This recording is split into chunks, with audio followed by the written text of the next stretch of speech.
city based on industry, from market stalls to collieries, owners, directors and entrepreneurs. Oh, we've got all that and more. No matter how high you fly, no matter how far you go, the spotlight's on you and we call Wrexham home. Hello everyone, welcome to Wrexham Business Spotlight podcast. This is an episode, as usual, that features a Wrexham business owner and we find out more about them, their business and the challenges they face. My name's Adrian, I'm from AB Accountancy, which are the sponsors, and today I'm with Andy Glanders this time. Andy is one half of Bank Street Social. I am. Which is a business found on Bank Street. Hey guys, thanks for letting me come on today. Adrian, Andrew Glanders. I run Bank Street Social in Wrexham with my brother. We are a coffee shop and craft beer bar in the heart of Wrexham. We've been here now since 2017 and we love doing what we do. That's great. As a customer of yours, I can tell you do both love what you're doing. There's always a smile on the face when you come in. Not always, but majority of the time we do try to smile. It does depend which brother's on the till, doesn't it? Yeah. It does. So just a bit about yourself, Andy. What's your background? What led you to getting into this business? Yeah, so winding back the clock, we started in the coffee business. I started in Costa, my brother started in Costa. 2015, we both getting tired of what we were doing at the time. I was more in the events management side of Wrexham, putting loads of gigs on, running a small bar. Phil was in Warrington and he was just getting fed up of the corporate life that is corporate coffee. And one day we were just chatting on the phone, seeing how it is, he's my brother and all that. And he was like, I'm fed up. And I was like, well, I've been looking to change, go into more daytime stuff instead of nighttime, because the nighttime is quite difficult. So literally from then, I think that was sort of the January, February of 2015. By the May, we'd got our first property, fully kitted out from scratch, and we were trading. That business was King Street Coffee Company. That ran all the way up until post-pandemic. Sadly, it just wasn't feasible in the bus station to run a coffee shop anymore. We tried, but sadly both the landlord wanted an increase in his rent and the footfall was decreasing at the time. So we decided to focus on Bank Street. Over the pandemic, I levered into more of the delivery of craft beer for home. Saw a huge success that side. So we decided basically we need to just focus on Bank Street for now, get rid of King Street Coffee, and basically since then just been me and Phil behind the coffee machines, behind the bar, and just loving what we're doing. Okay, great. That's a really good. That was a bit long, wasn't it? No, that was fantastic. The one thing I picked up on that is you both had experience in the trades you're now in, and I do sometimes hear people saying they want to start a business and they don't know what to do, and I always think do what you know is a great start. Yeah. Because going into industries you don't know, it can be hard to make any business work. You need to have a handle of how it works, don't you? Yeah, and I think everyone thinks running a coffee shop is easy. It has its challenges like every sector. But everyone always comes in and goes, I'd love to run a coffee shop. And my instant reply is, do you want to buy mine? It's not because I don't love what I do, but if people think that they could do better, then, not that I would ever sell it, but it kind of always puts the person on the back foot, be like, oh, wait a minute, like, what do you mean you just sell it to me, and I always thought that I kind of enjoy doing that to people because it kind of gives them the wake-up call that, it can't be that easy if the person currently doing it is prepared to just instantly go, well, buy it off me. I think people, especially in the coffee world, they think the markup's amazing, but it's not. The markup's great, but you got to sell a lot to make money. The overheads are relatively high for such a low spend. So there's a lot of challenges in especially hospitality world that people don't always think about. They always, I just want to start a business. Yeah, and definitely. So like I was with Costa as Odeon franchise element of it. Basically, I went to university and it was the time that Wrexham was going from Plascourt to Eagles Meadow. So I just said to the owner, the manager of Odeon, we're getting a Costa. I'd like to train up so that when I go to university, I potentially could have a job. I didn't like coffee.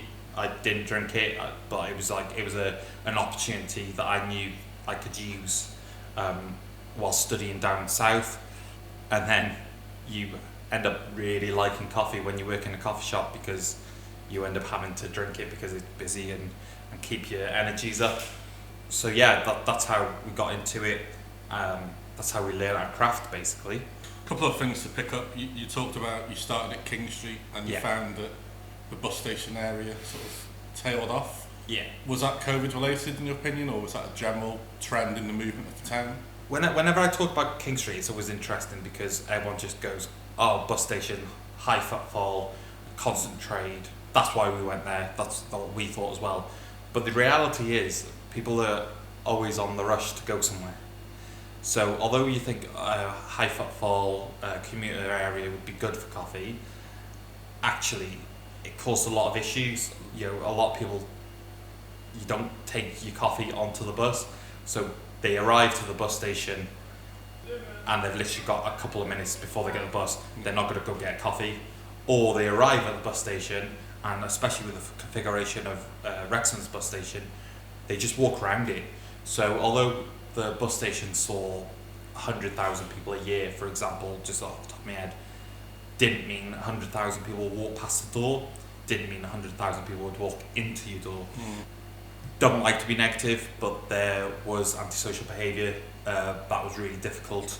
Everyone in Wrexham knows it hit the press big time, 2016. Did it have an immediate impact on you, would you say? I would say, although there was always an issue with that subject, it wasn't as bad as it was made out in the press, and it was very much a press story.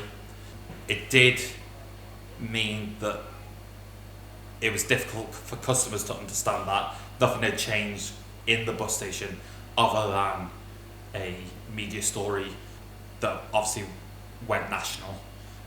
We did see a decline slightly in that, but also we were really well supported by our customers. So a lot of people would come in and just go, actually, there's no problem with the bus station.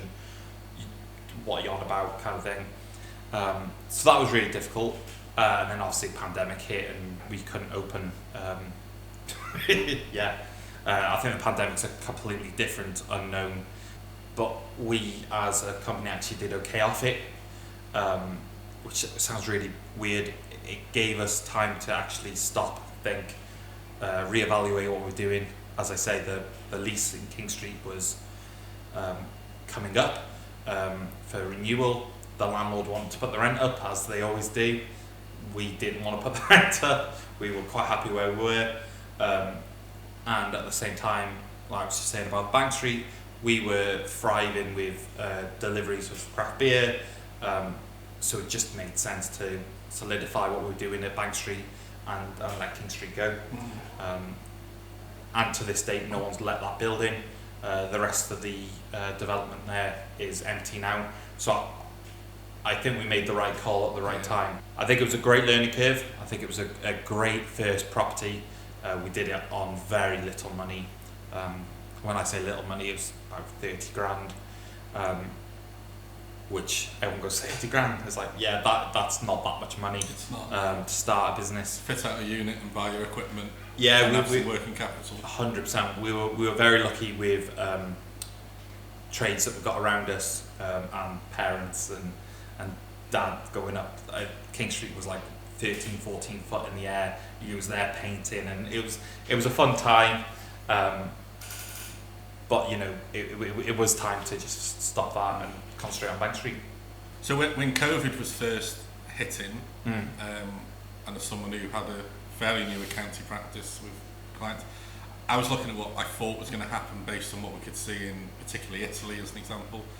And it was looking at it thinking, I don't see how anyone's going to get through this. It's going to be so difficult for so many businesses. I think the support packages definitely helped. 100%. Definitely got businesses through it. But the business who did really well out of it are people who managed to, it taught them to evolve. So for example, a lot of food outlets started doing home deliveries to survive, but have kept it going, and have now got a double use of their one kitchen space and chefs. So for you guys, it was, you said you went to do deliveries of real ale. Yeah, the perfect word it always makes a laugh. Pivoting. The amount of pivoting that we did was actually incredible, but without the support from, again, Wrexham County Borough Council's finance team, the Welsh Government and UK Government, the doors would have never reopened. It's only when you look back you go, actually, we did a really good job of what we did. I think all the businesses that are still here are the ones that didn't just sit on their bums. Like, even if they couldn't trade, they were working on marketing projects. They were looking at the future. They were saying, what can I do now? Is it going to be a different world? Which we all know it's just gone back to how it was. But there was real conversations being had, especially on like WhatsApp groups that we were in, about how businesses thought they were going to survive. We didn't really lose many businesses during the. I think that's a little bit the sign of the quality of the businesses in Wrexham. The small independents sort of I know and I work with, there's some really, really good people running businesses, which is one of the reasons I wanted to do this podcast, to showcase some of that. So I think the good people survived. Yeah. There's just a lot of good people around. I totally agree. I think, would I love to see loads of department stores in Wrexham and loads of shopping places? Yeah, of course I would. But actually, the quality of Wrexham is us independents. Bank Street here, it's only Timpson's that isn't an independent business. Maribe's has been there more years than anyone can remember. Hales is Best coffee shop on Bank Street, aren't they? Hales is going to celebrate 100 years or so. It's incredible. 90 years, I never remember. People that come onto this street stay. We've now been here 6 years, and we're probably the youngest. Oh no, the not sure to please. Rachel. So is the youngest business, but she's thriving there now. It's a great little street. And she's an established business who moved from a different location, isn't she? Yeah, absolutely. Startup. Yeah, so it's a great street. So your pivot into real ale is something you've managed to keep going, and you still do that service, don't you? Yeah, absolutely. So Phil always jokes that we used to be a coffee shop that sells beer, but now some days it's a beer shop that sells coffee. It has really pivoted that well. I am constantly looking to grow further the craft beer scene. There's some really good bars in Wrexham, and I'd like to join that at some point with another property. And we're ready for it. We're just waiting for the right property to come up to expand the business, because really Bank Street's such a small space that the fridges take up quite a bit of the space, that we need to just return back to being a coffee shop. Because when we're full, we're very full. So we just need to use that space that we've got currently just for fridges. And I would absolutely love a craft beer bar in Wrexham. And I think that's going to be our next steps with business is It's exciting. Yeah, very exciting. We just need to look for the right space. There's plenty of buildings around and plenty of opportunities, and it's, I think, something that's going to happen beginning of the next year. Great, we'll look out for that one. Yeah. And hopefully we'll get an invite to the grand opening. Yeah. Is there much of a crossover between sort of coffee enthusiasts and real ale enthusiasts? 100%. Or do you have two different crowds? Or So there'll always be coffee's coffee. Hot, warm, same thing. There'll always be a crossover, but there's always that, I just want coffee, coffee's coffee. I don't care what fancy name you want to give it, I just want a coffee. But there's also a massive growing trend, especially in Wrexham, of real coffee fanatics, which is really good, really exciting. Our retail element of coffee has grown incredibly in the last couple of months, because we've got a new grinder that we can just grind straight So if you want a cafetiere, if you want espresso, whatever, we can grind the retail straight away, which is something that we've never really had before. We've had a small grinder that could do it, but take a couple of minutes, whereas a new grinder will do it in 30, 40 seconds. So that's an investment we made recently that has seen some instant success. And those people that really like coffee, really like craft beer, they are pretty much the similar customer base. The beauty about beer is that when you go for a beer, you don't go just for one. In a coffee shop, you go for one, maybe two coffees, depending on usually two for me. Yeah, depending if the conversation's in there and you're having a nice time. Whereas if you go for a beer, you go for a couple of beers. So there is a massive opportunity there for us to build on what we have done from the pandemic and to basically see where the future leads. In terms of Bank Street Social, what would you say would set you apart from other coffee shops available in town? So we've obviously got a mix of some independents and we've got the big known national brands. Yeah. What sets you apart? What makes people want to come here? Gossip. I think that's one of the things, is that you can come in and the conversation will be extremely varied, sometimes a little too varied, I've got to say. But we'll talk about any sort of day-to-day sort of hot topics or political topics or what's happening in football, especially around those two lads from America. And me and Phil, we're very opposite, but we have the same sort of humour. And our coffee is our selling point. We use a company called Neighbourhood Coffee. They've been amazing with us ever since we started using them. I'm going to say this, we're the best coffee shop in Wrexham, although there's been a few recently join the scene. I still think we're heads and shoulders over them. The one difference I find from this coffee shop to others I've perhaps been in is, in others I think you get your coffee and you sit at your table with on your own or with the people you've come out for coffee with. Whenever I come in here, I don't know if it's the way you've set it up or the culture you've driven, but it sort of encourages people to talk across and talk to each other, and it doesn't matter where you sit. It's 100%. Often one conversation involving everyone in here. Yeah, which has its downsides. It does, but obviously we're a very small shop, and say like we always encourage people to sit next to each other to get more bums on seats, but also the conversation then can completely change depending on who walks through the doors, both good and bad. And me and Phil are very good at orchestrating the conversation, so that if someone's coming a bit too south or a bit too, that conversation's going a bit thing, we're really good at just bringing it back and just keeping it, that's the social element basically. Hello everybody, this episode of the Wrexham Business Spotlight is sponsored by AB Accountancy, who are an accountancy firm based in the heart of Wrexham who believe in producing high quality accounts and unbeatable customer service. You can visit our website www.abaccountancy.co, or you can find us on Facebook and Instagram, where we regularly post hints and tips to help you with your accounts and your tax. If you would like to sponsor an episode of this podcast in season 2, please get in touch. Right, sorry for disturbing you, let's get back to the podcast. So what makes a good cup of coffee then? While I'm speaking to an expert, it's quality going in from the start to the end.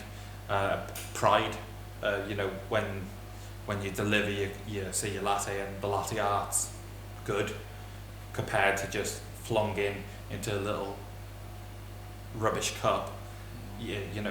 It's stepping up the next point, isn't it? And how much of your trade would you say is regular customers, and how much is walk-ins off the street? I'd say about 80-20. We've got a very loyal fan base, which we probably supports that people do like your coffee. Yeah, which is incredible. And then you obviously just get the people who are just coming in just to town, just do a bit of shopping. Obviously the tourism, which obviously we've seen a boost recently. A lot of our customers are other traders. We've got a lot of, in the tattoo world, a lot of hairdressers, a lot on the street. We're always trying to support each other. Not that I have any tattoos, which I always feel really bad about. But or much use for the hairdressers. Oh, I'm not much use for the hairdressers either. Thank you, Adrian. But yeah, I think there's that support from the independent scene as well, which obviously is the lifeblood of the shop. And then obviously 20% is just random people coming in and just finding us on Facebook, finding us from other people's suggestions, all that kind of stuff. And so what are the challenges in this industry or in this particular business, do you think? Tory government. Okay. Nah, just to intercept a little bit there, Andy, for those who don't know, does have another life outside of being a barista, don't you, Andy? I do. I am a councillor for my local board, for Plaid Cymru, and I say with tongue in cheek there, but the inflation that was caused by this government is really difficult. We tried the best as we can to keep the prices down for as long as we could, and it did affect us on a financial point. And we've just had to pass that on to the customer. I'm guessing for starters, looking at the amount of equipment you're running all day, you've got high electricity bills here. Yes, the electric is obviously everyone's got issues with the electric. We were fortunate that we had a long-term fixed agreement with the energy supplier, and it hasn't gone up. It's gone up, but it hasn't gone up horrifically. I know some people are paying 90 to £1 per unit, and we're nowhere near that. So hindsight is, we locked in our energy for a long period, which thankfully worked out for us. Milk, horrific at the moment. Alternative milk again. The core product that makes the majority of our service has gone up. Also, we now have a fantastic accountant, but we've also now gone VAT registered, which has also had a big impact. And particularly as you're in an industry where a lot of the products you sell, you charge VAT on the way out, and you can't reclaim VAT on the way in. 100%. So you're really eating that margin yourself. Yeah, and I think the interesting thing is we have become VAT registered due to a consequence of inflation. Because we've had to put the prices up, and because of all that, we went over the threshold that we're allowed. Which is really common. There are a lot of businesses who, by choice, choose to trade at around the 80,000 mark. Yeah. Good year, a couple of £1,000 more. Bad year, a couple of thousand less. But they just don't want to go to that VAT. Sometimes to go over it, you've got to go over it quite a lot to really make it work for you. And then you've got to work a lot harder for the same money. But if your costs are going up by 20%, you've kind of been pushed over it as you guys were. Yeah, so obviously the pushover, so that's been really challenging in the last couple of months to adjust to that basically. But interestingly, I've never been afraid of going over the VAT threshold. I always kind of thought that hitting the VAT threshold was a mark of success in sort of like a weird way, because you've actually hit a mark where you've taken seriously in a weird sort of way. There are industries where the big players just won't operate with non-VAT registered companies. Yeah. It gives them that level of security that it is not a fly-by-night company, and there's sort of a bit of a mark of respect on being VAT registered. Yeah, and I think weirdly, by becoming VAT registered, it's made both me and Phil a lot more focused on the actual finance side of it. I think we're very guilty of winging it for a long time, and I think now that we've got the VAT sort of in our back of our heads, we're thinking a lot more about the finance part of the operation instead of we love running a coffee shop, we love running a craft beer bar, the joy of being a business owner. And I know you guys, I know Phil as well as yourself, you do look at your numbers in between, because I've come in here before now and you've asked me questions, and I know that's because you're using your bookkeeping software correctly and you're keeping on top of it. So. And we love a bit of free advice. There is some useful information in there, isn't there? Yeah, I think, especially like just going to the finance. We've recently gone on to QuickBooks, which has really helped.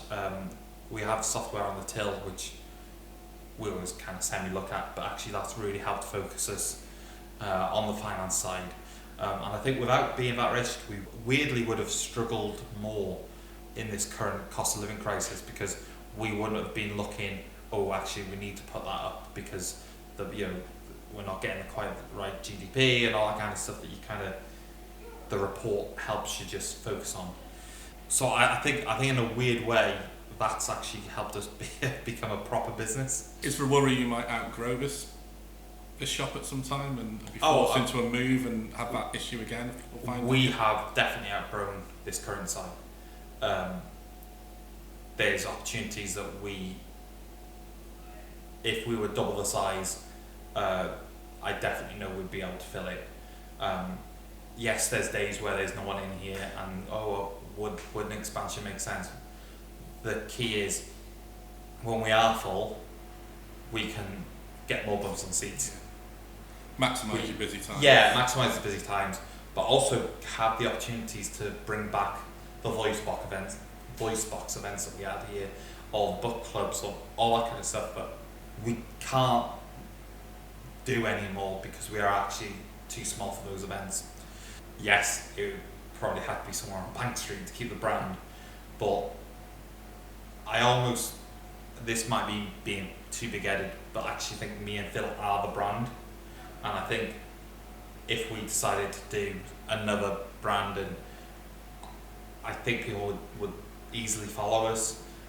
Yes, it would be hard work, obviously it would, but closing down King Street, moving trade here, yeah, a lot of people didn't come over, but that's purely because they only go to the bus station to hop onto one bus to go to the next bus. They're not going to come all the way down here just for us. But I think Bank Street's easily got another 5-6 years in it, as is.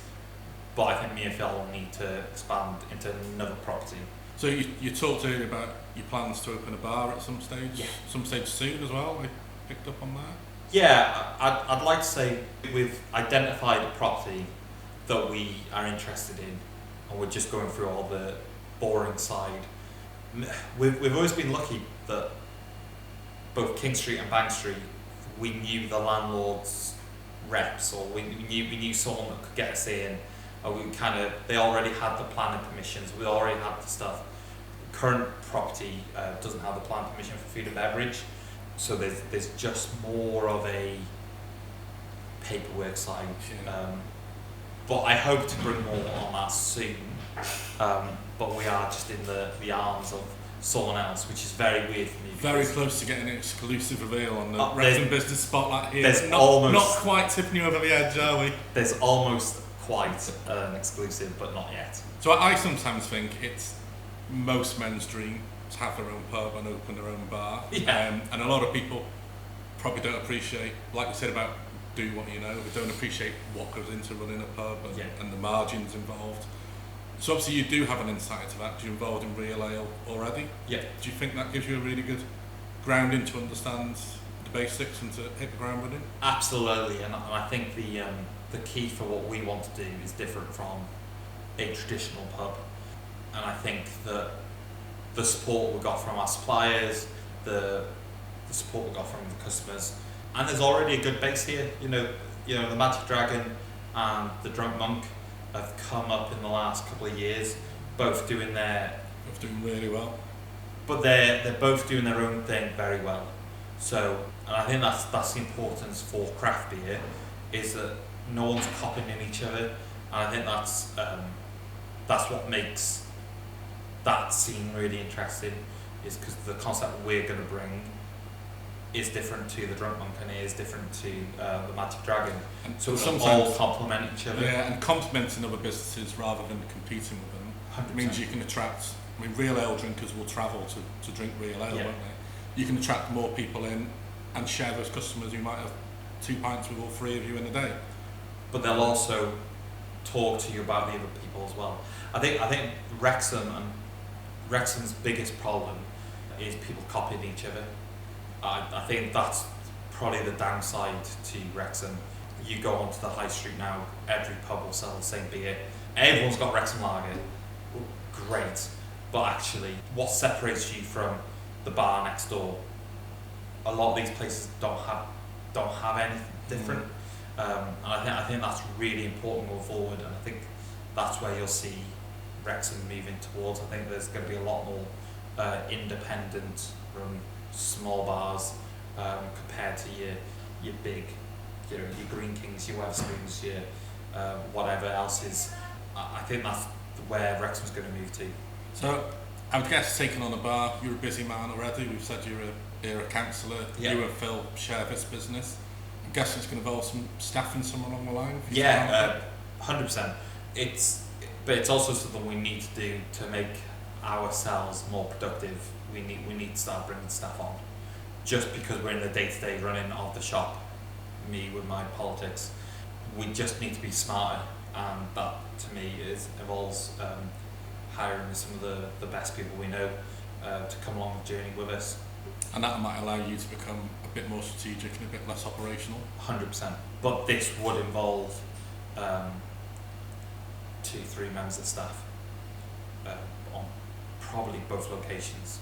Exciting times, challenging times. Challenging, exciting, nerve-wracking, but it feels right.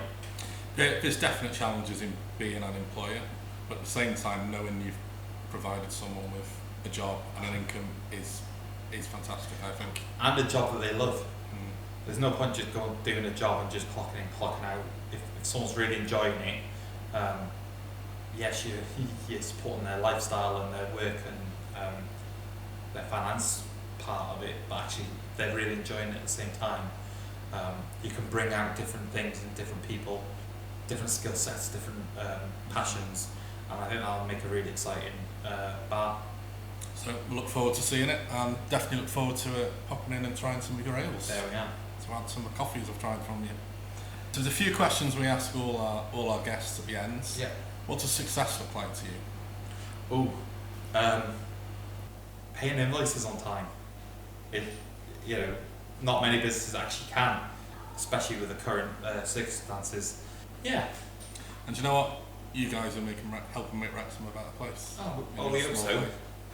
Right, if someone was going to start a business in Wrexham or wider, and they came to you as a business owner for a piece of advice, what's the one thing you think you'd have to tell people? Do it. I think too many people think the idea of running a business but don't actually end up doing it. So I would say do it would be the first instant. And then if they came back and actually said, I'm actually going to do this, I would. I think mainly now that I'm a counsellor, I know a lot more that the council can can support you with. That the business team in Wrexham Council are great.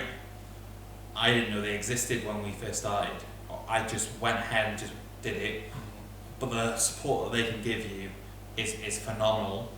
And have conversations.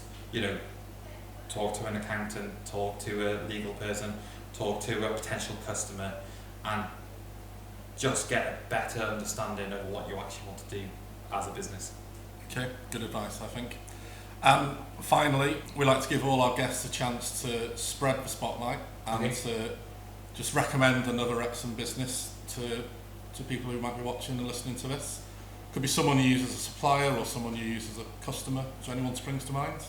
I think Fair Event Management. So just explain to people what Fair Event Management is, if they don't know. So Fair Event Management organise the Wrexham Feast, they organise the Wrexham Expo, they do the Artisan Market. They're two great people that bring other businesses together to celebrate Wrexham, mainly doing big crazy events that no one else can put on, and they've helped us loads with the event side.